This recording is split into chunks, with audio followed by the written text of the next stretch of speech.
Hello ಸ್ನೇಹಿತರೆ, welcome back to my channel. ಆಗ ಮಾಸದಲ್ಲಿ ಬಂದಿರುವಂತಹ ಈ ಸಂಕಷ್ಟಹರ ಚತುರ್ಥಿಯನ್ನು ದ್ವಿಜಪ್ರಿಯ ಸಂಕಷ್ಟಹರ ಚತುರ್ಥಿ ಅಂತ ಕರಿತೀರಿ.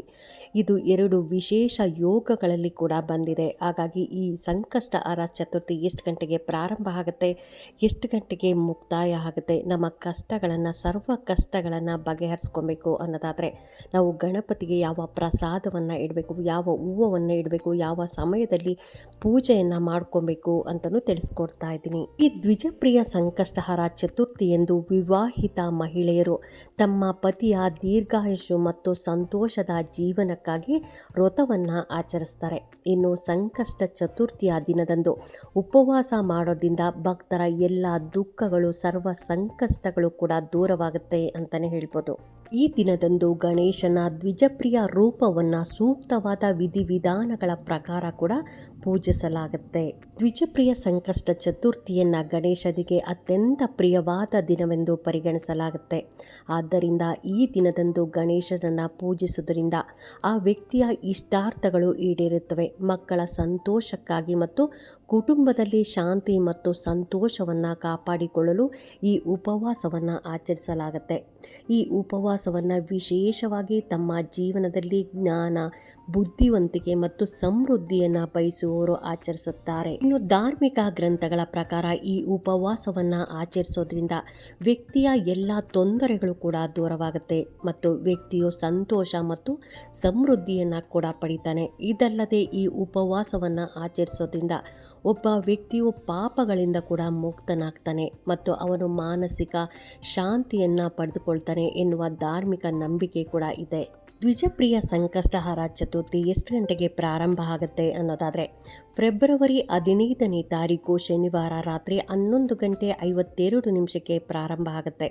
ಫೆಬ್ರವರಿ 16ನೇ ತಾರೀಕು ಭಾನುವಾರ ರಾತ್ರಿ 2:16 ಮುಕ್ತಾಯ ಆಗುತ್ತೆ. ಇನ್ನು ಚಂದ್ರೋದಯ ಗಣನೆಗೆ ತಗೊಂಡು ನಾವು ಭಾನುವಾರದ ದಿನ ದ್ವಿಜಪ್ರಿಯ ಸಂಕಷ್ಟಹರ ಚತುರ್ಥಿಯನ್ನು ನಾವು ಆಚರಣೆ ಮಾಡಬೇಕಾಗತ್ತೆ. ಚಂದ್ರೋದಯದ ಸಮಯ ಅನ್ನೋದಾದರೆ ಭಾನುವಾರ ರಾತ್ರಿ 9:15 ಚಂದ್ರೋದಯದ ಸಮಯ. ಇನ್ನು ನಮಗೆ ಈ ದಿನ 2 ವಿಶೇಷ ಯೋಗಗಳು ಕೂಡ ಬಂದಿದೆ. ಆ ಯೋಗಗಳು ಯಾವುದು ಅನ್ನೋದಾದರೆ ಸರ್ವಾರ್ಥ ಸಿದ್ಧಿ ಯೋಗ, ಹಾಗೆಯೇ ಅಮೃತ ಸಿದ್ಧಿ ಯೋಗದಲ್ಲಿ ನಾವು ದ್ವಿಜಪ್ರಿಯ ಸಂಕಷ್ಟಹರ ಚತುರ್ಥಿಯ ವ್ರತವನ್ನು ಮಾಡೋದು, ಹಾಗೆಯೇ ಪೂಜೆಯನ್ನು ಮಾಡೋದಾಗಲಿ, ಕಥೆಯನ್ನು ಓದಿದ್ರೂ ಕೂಡ ತುಂಬಾ ಒಳ್ಳೆಯದು.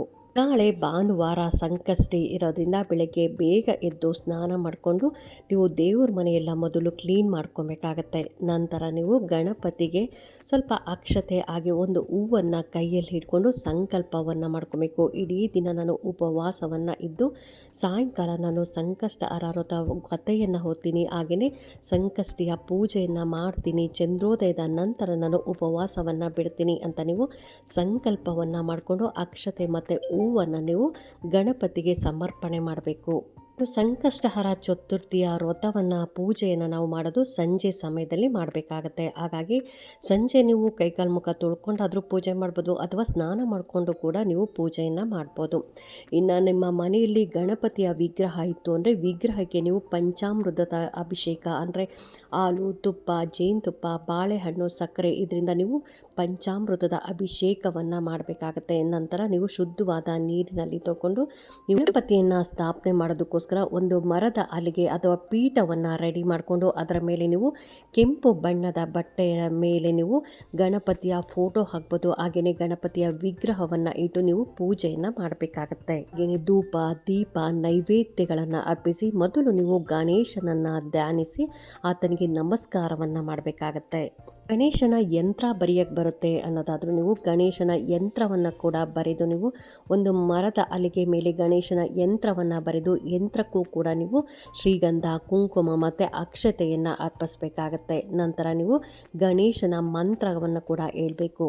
ಇನ್ನು ಗಣಪತಿಯ ಪೂಜೆಯ ಆತನಿಗೆ ನೈವೇದ್ಯ ಅಂತಂದರೆ ಭಾಳ ಪ್ರೀತಿ. ಹಾಗಾಗಿ ನೈವೇದ್ಯವಾಗಿ ಈ ವಸ್ತುಗಳನ್ನು ನೀವು ಕಡ್ಡಾಯವಾಗಿ ಇಡಲೇಬೇಕಾಗತ್ತೆ. ಈ ಶುಭ ದಿನದಂದು ಗಣಪತಿಗೆ ಬೂಂದಿ ಲಡ್ಡು ಆಗ್ಬೋದು ಅಥವಾ ತೆಂಗಿನಕಾಯಿ, ಹಾಲು, ದೂರ್ವ ಸೇರಿದಂತೆ ತಾಜಾ ಹಣ್ಣುಗಳನ್ನು ಕೂಡ ನೀವು ಗಣಪತಿಗೆ ಅರ್ಪಣೆ ಮಾಡಬೇಕಾಗತ್ತೆ.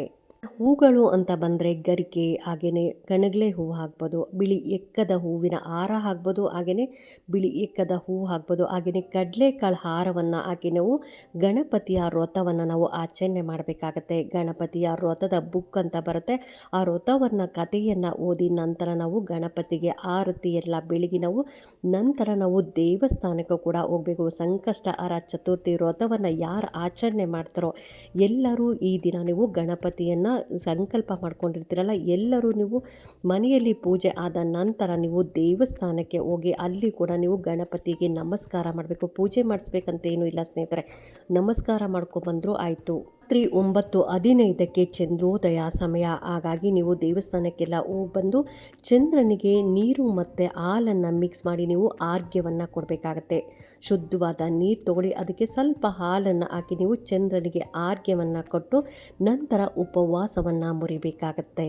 ಹೀಗಾಗಿ ನಾಳೆ ಸಂಕಷ್ಟಹರ ಚತುರ್ಥಿ, ಅದರಲ್ಲೂ ನಮಗೆ ದ್ವಿಜಪ್ರಿಯ ಸಂಕಷ್ಟಹರ ಚತುರ್ಥಿ ಬಂದಿದೆ. ಹಾಗಾಗಿ ಎಲ್ಲರೂ ನಾಳೆ ಬೆಳಗ್ಗೆ ಬೇಗ ಎದ್ದು ಸ್ನಾನ ಮಾಡಿಕೊಂಡು ಸಂಜೆ ಪೂಜೆಯನ್ನು ಮಾಡ್ಕೊಳ್ಳಿ. ಆದಷ್ಟು ಈ ದಿನ ಉಪವಾಸವನ್ನು ಇದ್ದು ನಾವು ಗಣಪತಿಯನ್ನು ಆಚರಣೆ ಮಾಡೋಣ. ಎಲ್ಲರೂ ಗಣಪತಿಯ ಆಶೀರ್ವಾದವನ್ನು ಪಡ್ಕೊಳ್ಳೋಣ, ನಮ್ಮ ಸಂಕಷ್ಟಗಳನ್ನೆಲ್ಲ ಬಗೆಹರಿಸ್ಕೊಳ್ಳೋಣ ಅಂತ ಹೇಳ್ತಾ ಈ ವಿಡಿಯೋ ಹೇಗನ್ನಿಸ್ತು ಅಂತ ಕಾಮೆಂಟ್ ಸೆಕ್ಷನಲ್ಲಿ ಕಾಮೆಂಟ್ ಮಾಡಿ, ಲೈಕ್ ಮಾಡಿ, ಶೇರ್ ಮಾಡಿ. ಇನ್ನೂ ನನ್ನ ಚಾನಲ್ಗೆ ಯಾರೆಲ್ಲ ಸಬ್ಸ್ಕ್ರೈಬ್ ಮಾಡದೆ ಹಾಗೆ ನೋಡ್ತಾ ಇದ್ದರೆ ಎಲ್ಲರೂ ಸಬ್ಸ್ಕ್ರೈಬ್ ಮಾಡ್ಕೊಳ್ಳಿ. ಪಕ್ಕದಲ್ಲಿರುವಂಥ ಬೆಲ್ ಐಕನ್ ಪ್ರೆಸ್ ಮಾಡೋದ್ರಿಂದ ನಾನು ಹಾಕೋ ವಿಡಿಯೋಗಳೆಲ್ಲ ಬೇಗ ಬಂದು ತಲುಪುತ್ತೆ. ಆದಷ್ಟು ಒಳ್ಳೊಳ್ಳೆ ವಿಡಿಯೋಗಳನ್ನು ತಿಳಿಸ್ಕೊಡ್ತೀನಿ.